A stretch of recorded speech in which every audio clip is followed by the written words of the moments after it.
Greetings everyone, my name is Washington, and as I previously stated in my introduction video, I wanted to dedicate this episode of the YouTube channel, which is the first episode, in sharing my experiences with the VA, filing claims and becoming 100% service connected. Before I continue, I'd like to say I'm heading home right now.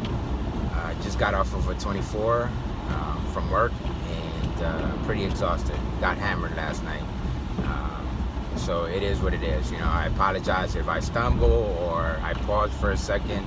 I'm probably jumping between in and out of lanes, and on top of that, it's raining. So let's get straight to it.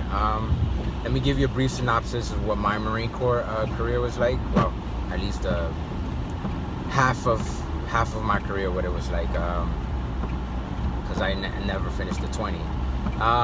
I joined in April 23rd, 2001 as a reservist. Due to the unfortunate events of 9/11, I ended up getting called on to active duty. Well, my unit got called on to active duty in 02, and then we ended up also doing the initial push in 03. Afterwards, I finished off my obligated contract in 07, my reservist contract, and because I was no longer obligated under an obligated contract, I was able to jump onto more active orders, and I decided to do another tour to Iraq, Al Anbar and Korean Village in 08-09, and 2010-2011 I served with Wounded Warriors Regiment.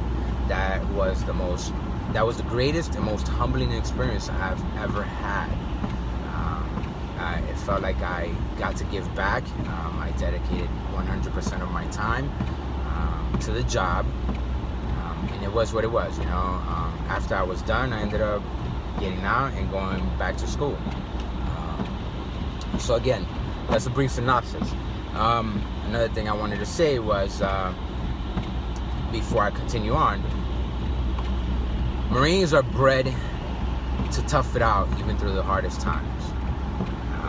Whether you get injured or emotionally fucked up, we are bred to suck it the fuck up and keep it moving for the sake of the mission, you know. So when you're not working, when it's downtime, obviously our mindset is still the same. So if somebody's fucked up, whether they call them a broke dick, which is the infamous term for those that are injured, linger around and use their injuries to avoid training. That's what my mindset was. We call them broke dicks, So because during downtime, we would tend to fuck with these types of Marines. We tend to feed others to not be like them, and we build on that, which is fucked up, It is what it is at the time, and at the end of the day. But the reason why I'm sharing this is because hopefully those people that I used to be like, could look at this video and be like, all right, well, what could we do, or maybe move on and look into other Marines to picking up the pace, Then there's other Marines that are not broke dicks, but they end up becoming broke dicks because they dedicated 100% of their time to the job, and at some point end up getting hurt. So it's not their fault, Should we treat them the same way? No, we shouldn't even treat anybody fucked up. But should we throw them in those type of Marines in the same categories? No, they served their time, they did what they had to do, they got hurt, so let's move on to the next ones and let them pick up the pace. That's the way it should be. Probably the way it is in some some units, but not all units.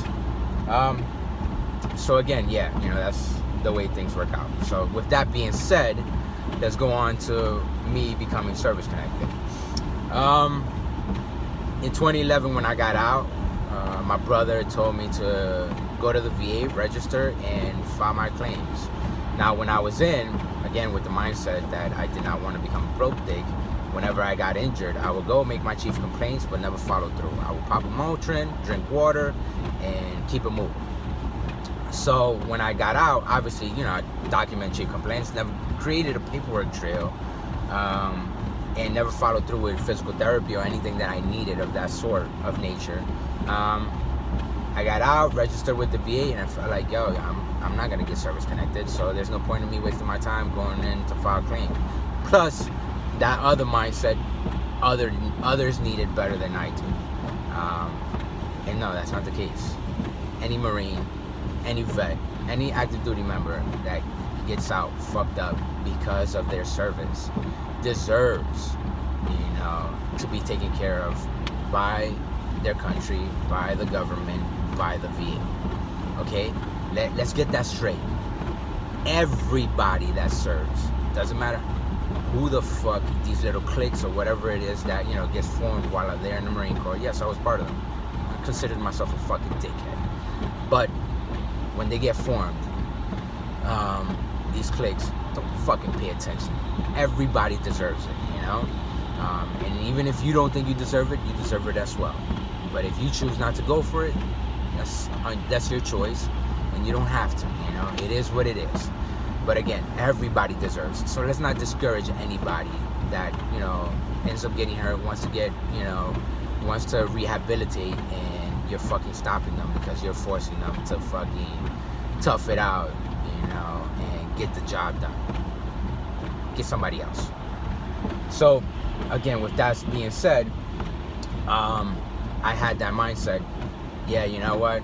Somebody else deserves it. I'm not gonna file any claims.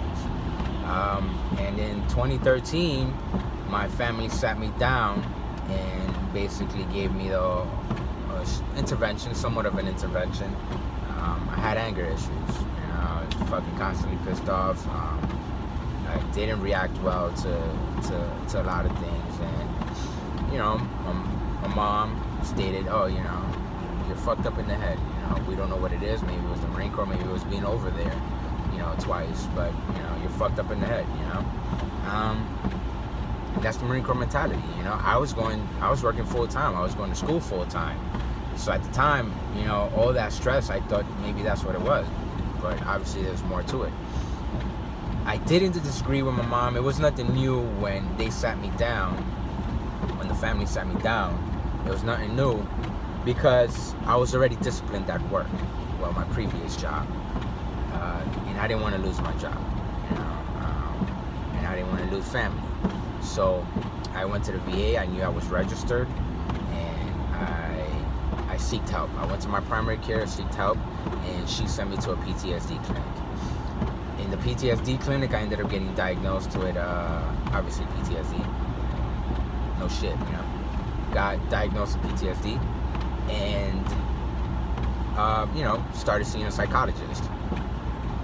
Again, with the mindset, even though I'm fucked up, the rest of my body, which I will mention in the video, she suggested, go get seen, go get seen by specialists. Let's take care of the things one thing at a time, little by little. We have all the time in the world. But when I first enrolled with the VA, two things were said to me. You can enroll with the VA register with the VA if you have, once you get off of active duty, you have 5 years to register, or once you get off of active orders, you have 5 years to register. Now, those that are reservists and jumping on active orders back to back, you can still go and register later down the road. So you have active duty. Once you get off, it's a wrap, Not unless you jump on active orders while you're in the IRR or in the reserves or whatever it is that you decide to follow. And the other way to enroll is if you make less than, your 5 years are up and you make less than $80,000 a year. Obviously, I guess financial reasons, they see that you're unable to, with that type of money, you're unable to get health insurance. So, that's the other way. There's a third way. The third way is, again, if you created some type of paperwork trail while you were in the Marine Corps, then you could go and go to an organization, or you could file a claim yourself through e-benefits, and follow through that way. Or you can go to your own doctors, use your own insurance, and grab that information and submit it with the claim that you filed through e-benefits or the organization that you decide to go through. Okay, so now that I said that, I after my primary care, I started seeing, she started sending me to specialists, to get seen, and I started getting diagnosed with things here and there, such as my back, lower back strain. I got diagnosed with irritable bowel syndrome. I got diagnosed with mild carpal tunnel. Let's see what else. I didn't go for tinnitus, even though I did work on the flight deck. I will, I just don't have time, but that's an easy one. The other one is cervical. I'm going through the appointments, and getting seen for it. And then I got an appointment coming up the 6th for my EMG. So, I'll explain what an EMG is. It's supposed to be for carpal tunnel, to see if it's gotten worse. So, still again, my conditions with my job, my conditions get exacerbated, but it doesn't mean I can't do my job. I will do my job where I'm currently at. But I started seeing specialists here and there, and then I believe the beginning of 2015, I had filed the initial claims through a VSO, which is a veteran service officer. Now, with the veteran service officer, one thing I come to learn is that, they get hired, by the government, by federal, and but at the time they didn't know really what they were doing. So even though I got diagnosed, when we would put in the claims, they were getting put in under something else. So obviously, 1 and 2 do not relate, with the VA. So they saw it, some of my claims were coming back, getting kicked back, and denied. So I started developing this stereotypical mindset that the VA is out to fuck me, and they don't want to give me what I deserve. And obviously, with that mindset, you tend to start shutting down, and it's like, fuck you, I don't want to do this no more.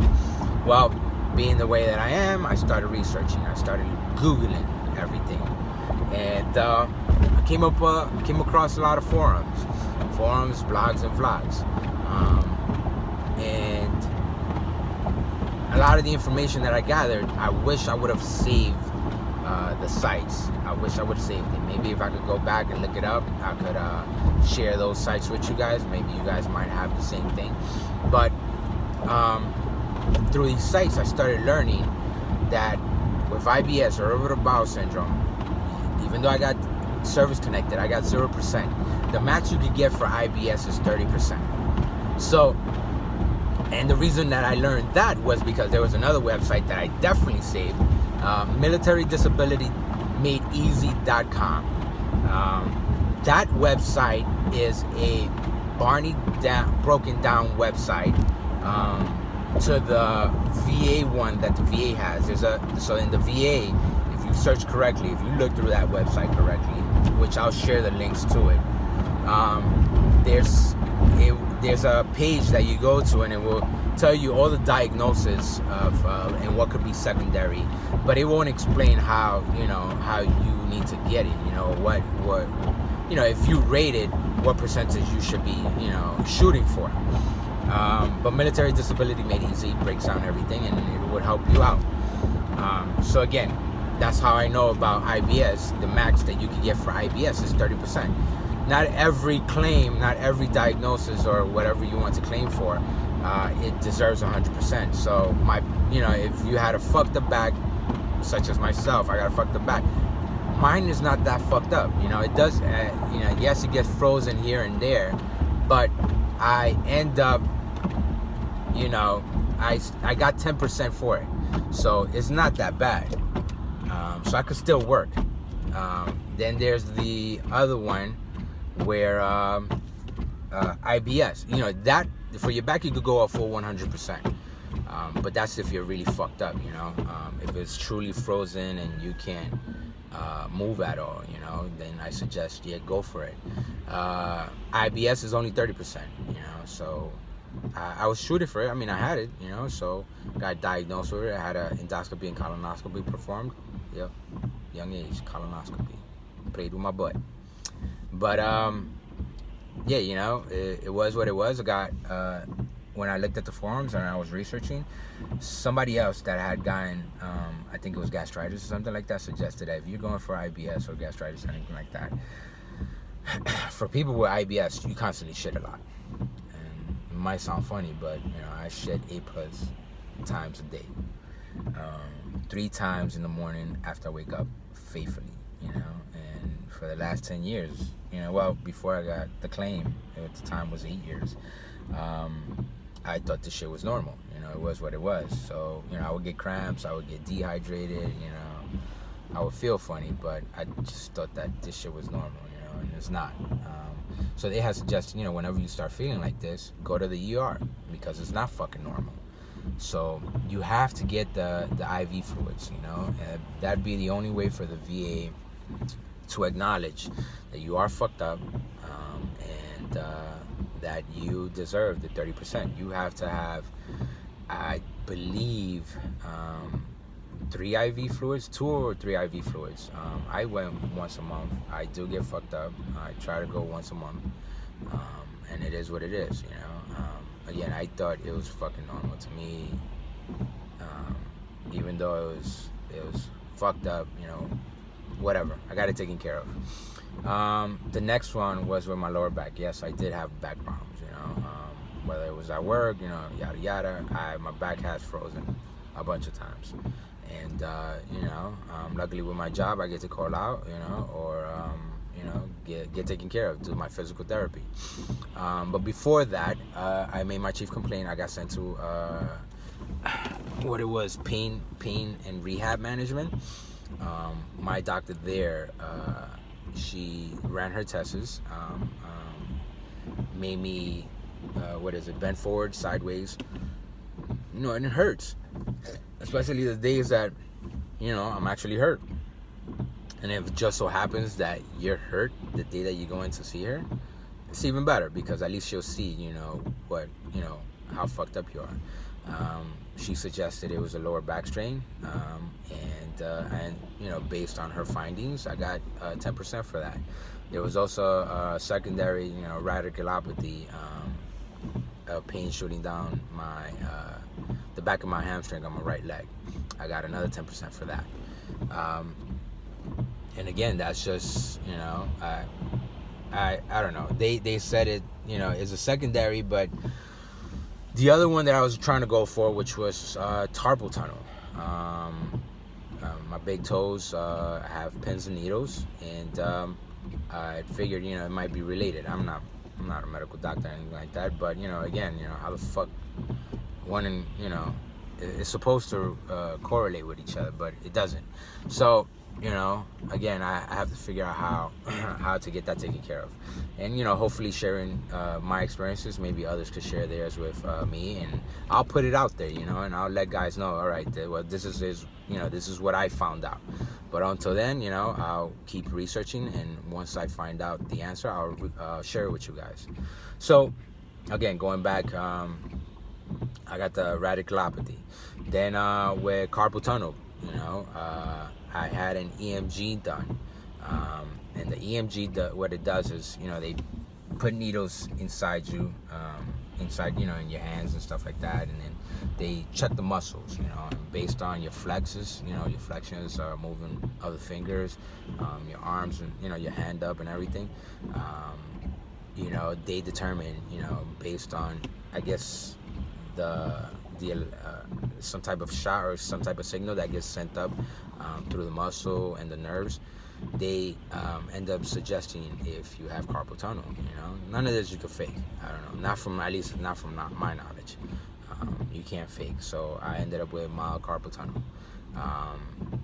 So again, I'm able to perform my job. I'm able to do what I had to do, but it is what it is. Now with PTSD, I don't know how you fake that. It is what it is. If you can, by all means, I won't knock it. There's very creative guys out there. But when I got diagnosed, I didn't think much of it. So on the initial, after the VSO put in my claims, let's go back to that. VSO puts in my claims. I got 60%. So again, 0% on the IBS, but I still got service connected. I got 10 for my lower back, 10 for my radiculopathy. That was well taken care of. At the time, I don't think I put carpal tunnel. I got 50% for PTSD, and I think that was it. IBS got kicked back, got denied. Oh no, actually no, I apologize. IBS, that was one of the ones that was put as gastritis. VSO put gastritis. So that got kicked back. I didn't get that on the second round when I ended up refiling claims. So again, I had the stereotypical mind after the VA is out to fuck me. After I did my research and did what I had to do, I was stubborn, still wanted to do I should have gone route of going with an organization. Disabled American Veterans or American Legion. There's more out there, but those are the two that I've worked with, and to be honest, I believe they're great. I went through the VA hospital in the Bronx, Kingsbridge Hospital, James J. Peters VA Medical Center. I think is a great hospital. Again, well taken care of. I'm well taken care of there, and I continue going to my appointments. I've never been discouraged, and they're on point with a lot of things. I've experienced shitty times, but at the end of the day, I still think they're great. So going back to when I filed the first time around, I got 60%. Then after that, when I refiled, got my IBS, and it became 0% service connected, and then I got carpal tunnel. Once I got carpal tunnel, I got 10 and 10, because my dominant hand, which is my right hand, and my left hand. Normally the way that goes up is once you start going into moderate, I think it's 20-30, then there's 30-40, and I believe there's a 50-60, but I think that's for something else. As far as carpal tunnel, I think the max you can go to is 30-40. If I'm incorrect, let me know, or just look it up on militaridisabilitymadeeasy.com. Now, again, on the second round when I filed claims, I ended up hitting 70%. Now I'm at 70. Now, again, I wasn't trying to push for anything further with my lower back, so it was what it was.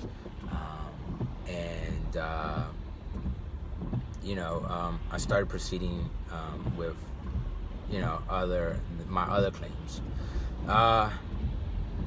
With my psychologist, the more I started seeing her, by this time around, I'm at 70%. I think it was mid or late 2015. I was at 70, and I went to DAV. I had an appeal going on. I believe that 70% was more of what I needed for PTSD, and it was what it was. I went to DAV. When I had gotten the 50%.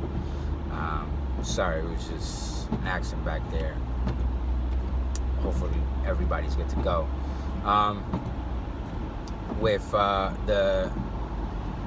When I put in the appeal,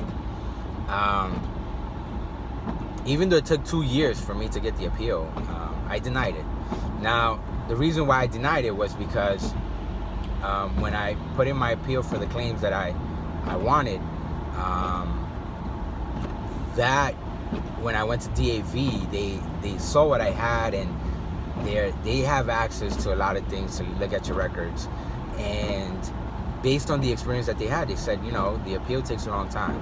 Do you want it now or do you want it later? Because if you go with later, they're just gonna still give you the denial. There's not a strong percentage rate of people winning through appeals. Not unless you have great evidence, and even with that, it's rare. I did have great evidence, but I didn't go with the, I decided, fuck it, let me go with the increase. Now, whenever you go with an increase, you need to have new evidence. And if you get denied and you want to refile, you need to have new evidence. So again, let's say you went and got seen when your back wasn't, it hasn't given out on you, you know? You're not in that frozen position. When you are, try to go to the ER or go see your doctor or try to see if you could do a walk-in, because you want them to see you in that state, you know?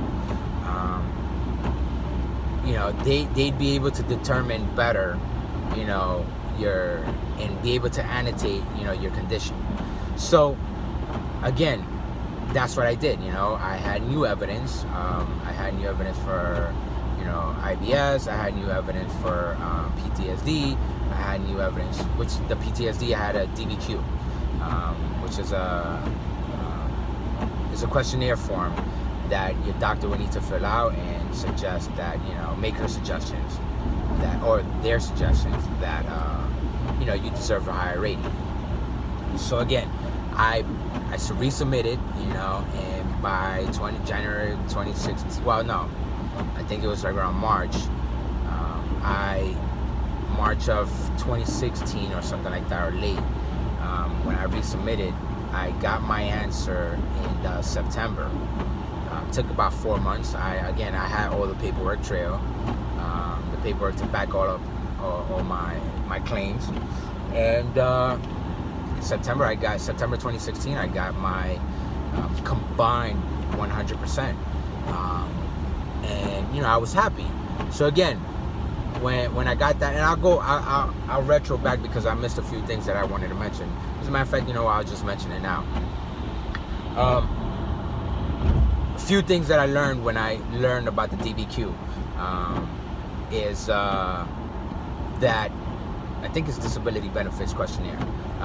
But if I'm correct, you know, if I'm incorrect, just, you know, whatever, fix me or whatever. But when I was doing the DBQ and trying, you know, getting new evidence and stuff like that, I heard of something else, the Nexus Letter, NEXUS, November, Echo, X-Ray, Umbrella, Sierra.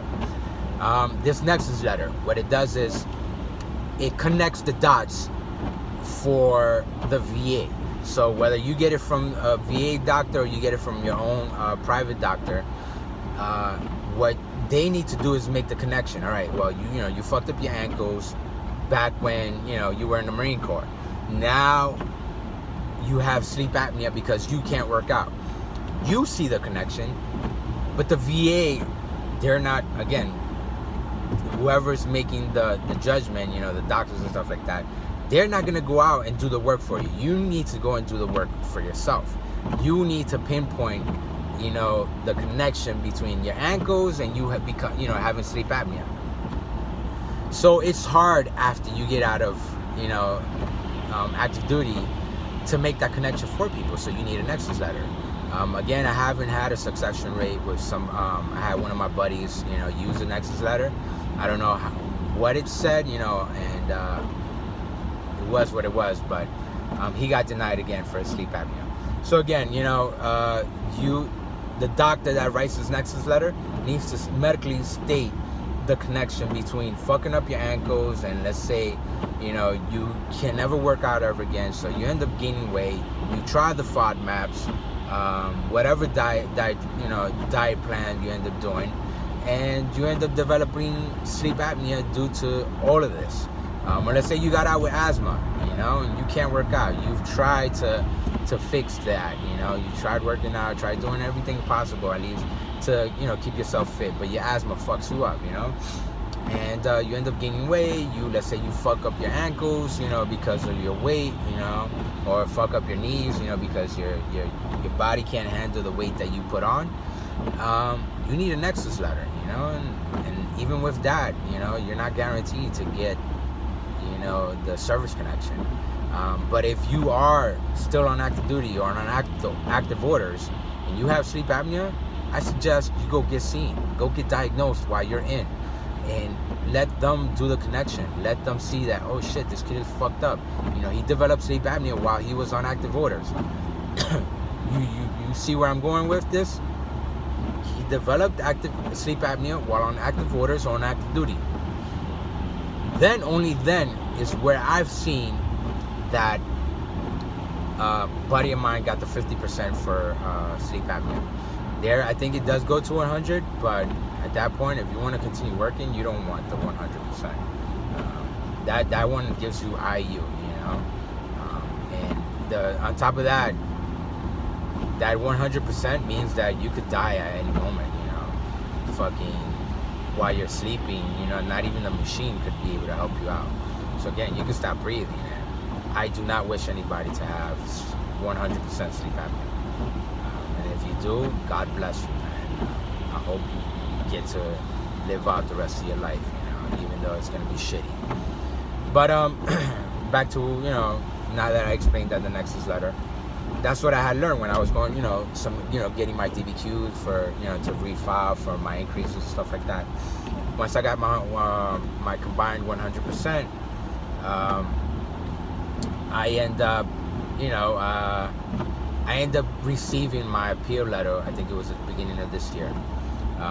They retroed me from September of 2016 to the day that I filed, which was, I believe, I thought it was March. No, I got it got sent all the way back to January. So in my 100% combined 100% began from January 2016. So now, with that said, once I got the appeal letter, I put in increases for these claims. There's no need for me to even continue. I did get the appeal. I mean, the appeal appointment, but I had to go because if I did not attend that appeal appointment, they would have looked back in my records, and even though I just went through all that hassle of submitting new evidence, they could go back, look at everything, and feel like, all right, well, this is not even sufficient enough. You made us waste our time. This is sometimes the way it works. You made us waste our time coming to an appeal that you never showed up for and didn't properly cancel. Bam, your shit could go away right away. You could shoot back down to 70%. So I went to my organization, DAV, and I also had the help of the American Legion. They end up writing a letter for me, and in the letter it states I had submitted increases and got the 100% that I was seeking. It is a combined of 100%, and I no longer need the help of the board, the committee board, to help me get my 100%, for the appeal.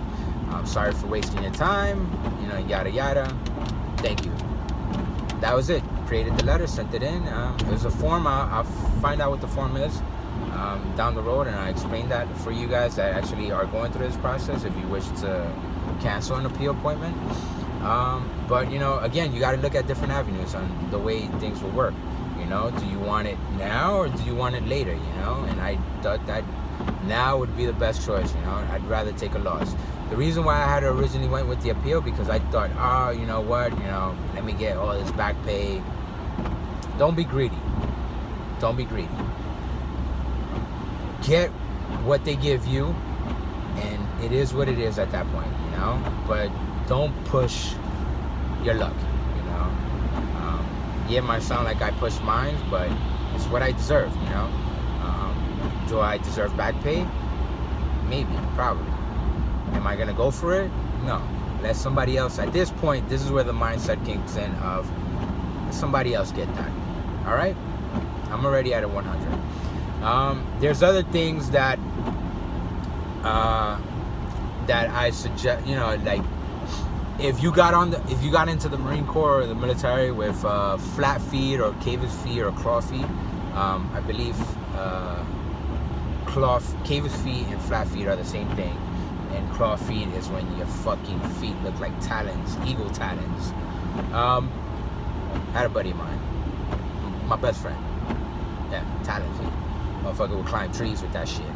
But again, if that's what the Marine Corps military accepted you with and took you on, and you end up developing secondary injuries due to that, you could get rated for that. Even though you were born with that shit, they fucking accepted you with that. So it is what it is.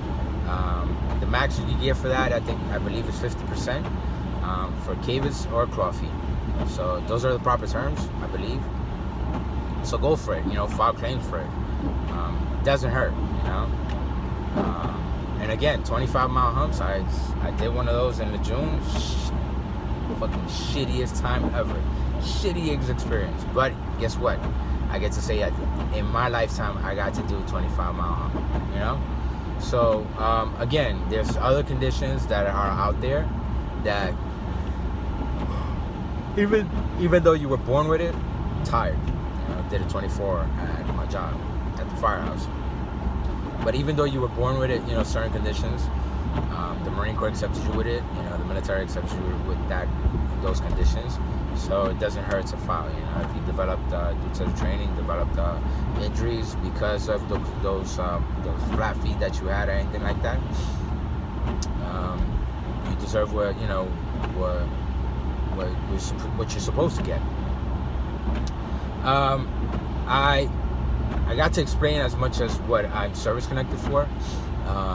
If you guys have any questions, I will in another video break down what PTSD, you know, as a matter of fact, I'll do it right now. PTSD, I believe, is 0, 10, 30, 50, 70, and 100%. You're 100%, you're fucked up in the head. It is what it is, you know. Doesn't mean that, I don't know, answers that I've gotten, you can't work. There's others that you can work.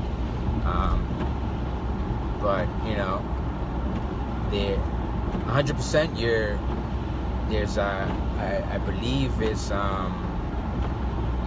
you're fucked up, you know. There's times, even 70%, you know, that, you know, you're not there in the mind sometimes, you know, you're in and out, whatever. There's others, you know, there's different types of, you know, PTSD.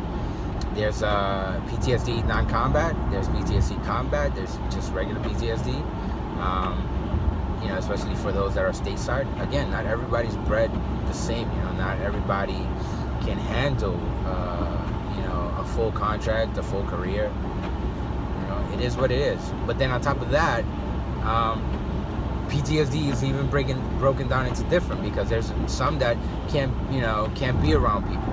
There's others that can't be around people but need to work, you know, and they need to work because if not, they end up falling into depression. And then who knows, you know, maybe suicide or ideation. You know, if you've experienced that, you know, don't be discouraged. You know, there's different ways to get that, you know, 100 for PTSD. And then there's the other one that you actually are fucked up in the head, you know, due to combat related, or, you know, or PTSD stateside or whatever, you know. People's minds are not built the same, you know, not everybody's built the same. So again, if you're in that position, then go for your 100, you know. I'll explain what those ratings are, the percentages are down the road. I have a sheet for them.